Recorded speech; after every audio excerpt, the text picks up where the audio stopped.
आश्चर्य की बात है कि महाशिवरात्रि के दिन लोग उपवास क्यों करते हैं। मेरी कुछ समझ में नहीं आता कि ये प्रथा कौन से आधार पर बनाई गई। या तो किसी 420 लोगों ने शास्त्रों में ये बात लिख दी गई। आज के दिन उन्होंने गरल पिया था,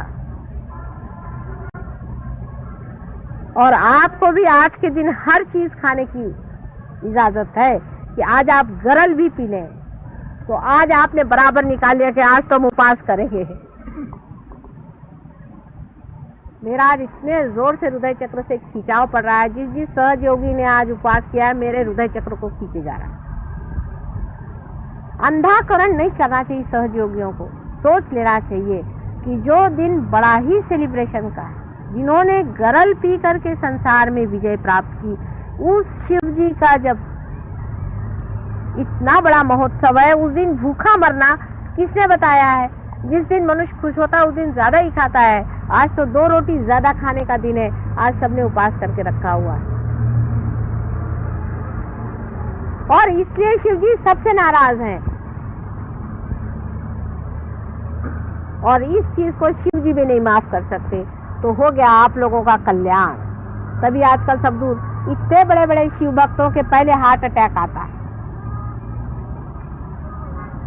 आज खुशियां मनाने का दिन कि उन्होंने सारे संसार का जो कुछ भी गरल था उसे पी लिया। जो कुछ भी अहित था, जो कुछ भी पाप था, जो भी दुष्टता संसार में फैली हुई थी, सबको उन्होंने शोषण कर लिया। ऐसे शिव जी के महान दिवस पर्व में हमको इस तरह से मनहूस काम करना नहीं चाहिए। अगर हम किसी के जन्म दिवस पर उपवास करते हैं तो उसके मरने पर हम लोग क्या खाना खाएंगे?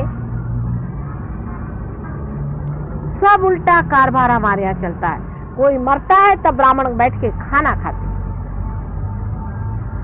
जब कोई जन्म होता है तो सब लोग बैठ के उपवास करते घर वाले। कैसे समझाया जाए?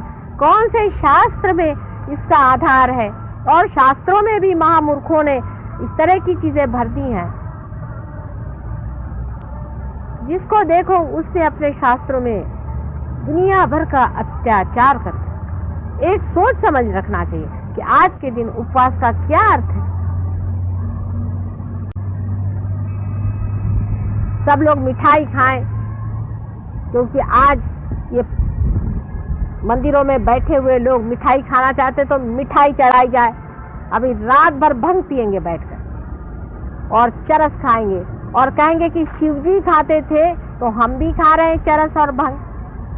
शिवजी तो इसलिए खाते हैं चरस और भंग कि उनको जब सबकॉन्शियस में जाना पड़ता है तो वो उसे खाते हैं, चाहे जिसे भी खा ले। उनको क्या मतलब है? जैसे कि समझ लीजिए कि एरोप्लेन है, उससे आपको कहीं जाना हो तो आपको पहले पायलट तो होना चाहिए।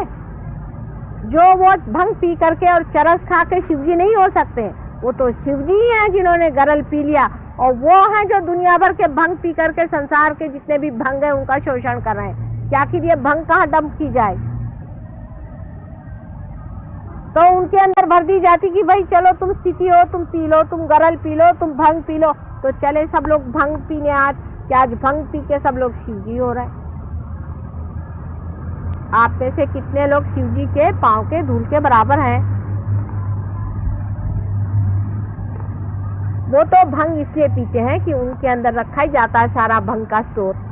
संसार में भंग होती ही है, राक्षस भी होते हैं, दुष्ट भी होते हैं। इनको कहाँ रखा जाए? घर के अंदर आपके यहाँ अगर कोई ऐसी चीज हो तो उसको रखने की कोई व्यवस्था होनी चाहिए। शिवजी ने कहा लाओ मैं सब दुनिया भर का गरल पीता हूँ, इसलिए उनके पास ये चीज स्टोर रखी हुई कि भाई तुम रखे रहो। तो आप लोग जो उनके नाम से भंग और चरस पीते हैं, इनसे बड़े महामूर्ख संसार में कोई है।